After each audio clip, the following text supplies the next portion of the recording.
mga masters! Good morning, good morning, good morning, good morning po sa inyong lahat dyan sa Pilipinas at sa buong Asian countries. At kung sama kayong lupalop ng ating daigdig, syempre hayaan niyo muna akong batiin po kayo ng good morning, good noon, good afternoon, good evening at good night na po sa mga ready ng matulog. At welcome po sa ating Master Worm Health Trivias. Bago pa tayo magsimula ay hingin ko muna ang inyong thumbs up.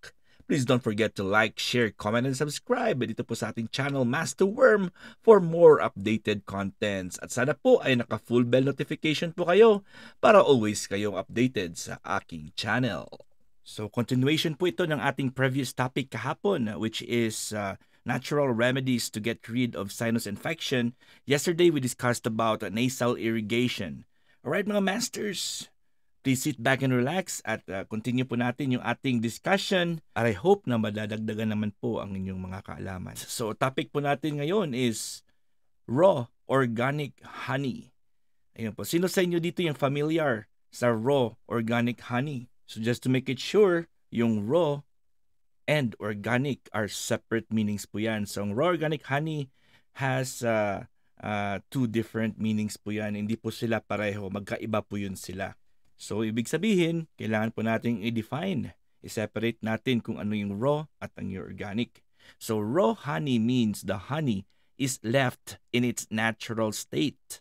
Natural lang po siya. Taken directly from the honeybee hive. So, galing po siya sa honeybee hive. Raw honey hasn't been heated, pasteurized, or mixed with other ingredients like sugar. Kumbaga, virgin na virgin po siya, yung raw honey. On the other side naman po, yung organic honey is honey that's free from chemicals such as fertilizers, pesticides, and other artificial compounds. So, meron kasing mga bee farms or honey bee farms, they use variety of pesticides and fertilizers. So, meron namang wala. Yun ang mga wala are organic honey po sila. So, may mga specific types naman po sila in application methods na ginagamit sa pag-apply ng mga pesticides and fertilizers.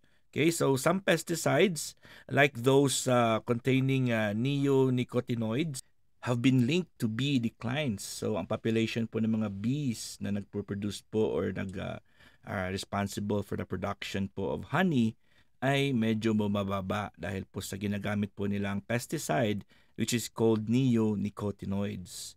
And while others, like those containing pyrethroids, isa naman po yung klaseng pesticides, pyrethroids, may be less harmful. Okay, so fertilizers, particularly synthetic ones, can also alter how bees perceive flowers, potentially reducing their attraction. So in general, ganun din po sa mga produce, sa mga vegetables, fruits, and even sa mga meat produce na once ginagamitan po ng mga fertilizers or ng mga pesticides, yan ang barrier para hindi sila makonsider na organic. So as much as possible, ang i-consider po nating honey para po ay to get rid of sinus infection, ang gagamitin po natin dito is raw, organic, and dadagdagan ko po, local honey. Yung local na kung pwede po ay manggagaling o nanggagaling po or locally produced kung saan man kayo nakatira or sa area or sa country kung saan po yun na kayo nakatira.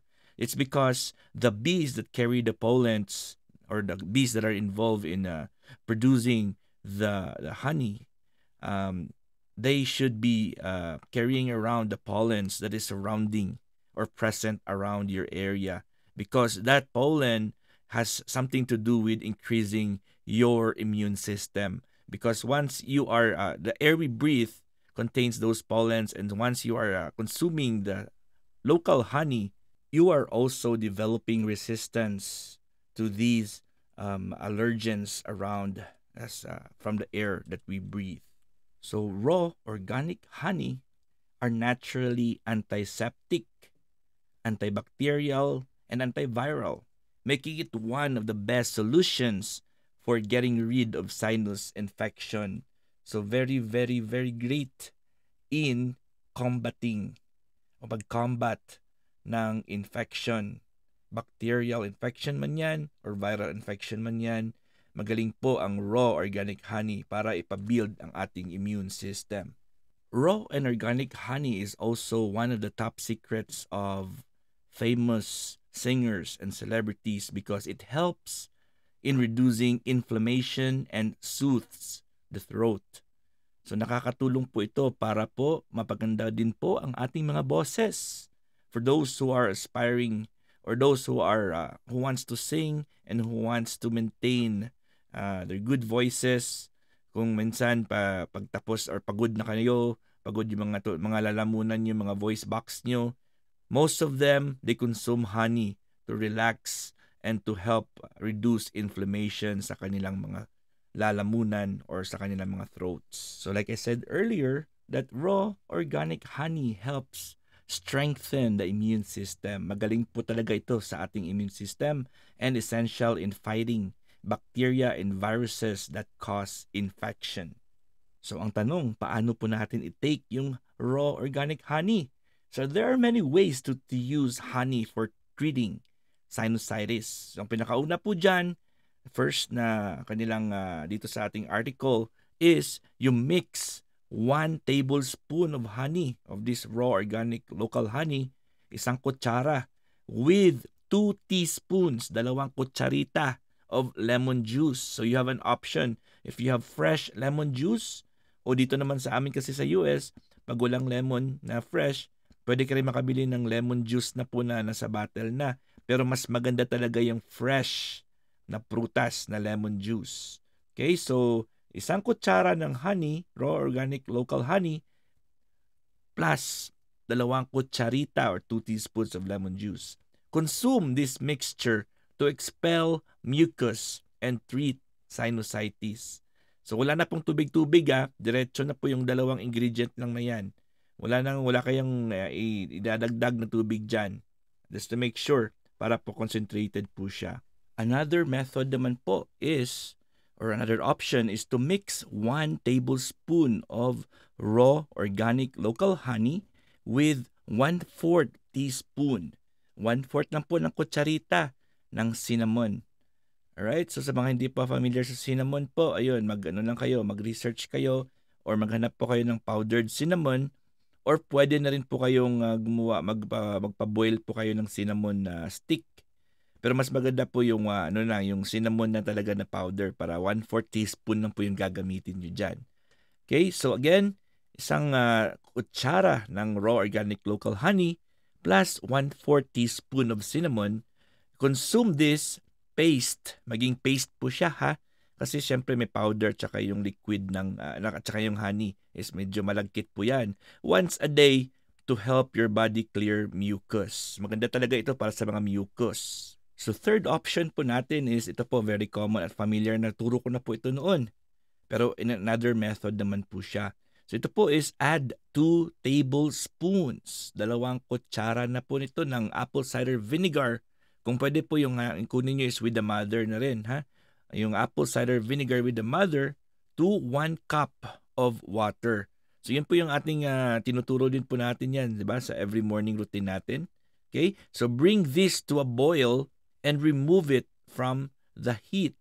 So this time naman po is papakuluan. Papakuluan po siya. Hindi po siya iinumin direkta. So 2 kutsara na apple cider vinegar or apple cider vinegar with the mother. Ayun with the mother po is nakikita niyo po yung sa picture, di ba, ganyan. Pero ito po yung option lang kasi yung nasa article natin po dito is wala po nakasulat na with the mother. Pero ang sa akin, ng suggestion ko lang po yan. Okay? Basta apple cider siya, bahala kayo kung gusto niyo yung apple cider vinegar with the mother. Okay? So papakuluan po siya. Pagkatapos ng kumulo ay thaw lang muna, remove it from the heat. And then you add 1 tablespoon, isang kutsara ng raw organic local honey. So yun sa ating procedure kasi na sinasuggest ko sa inyo sa morning routine natin is diretsa na, wala na mong boiling process. Pero this time, para po sa sinus infection, ay ipapakuluan nyo. And of course, pagkatapos mimixklahan po natin ng isang kutsara na raw honey. Drink this 3 times a day to treat the infection. Ito po ay para talaga sa infection. So at the same time, ganun pa rin po yung kanyang ingredients. It can also help you with your digestive system. And of course, it can help lose weight. It can help for any infections because these two important ingredients, the apple cider and the rohani, are very, very great. Antibacterial, antiviral, and it's very good for the immune system.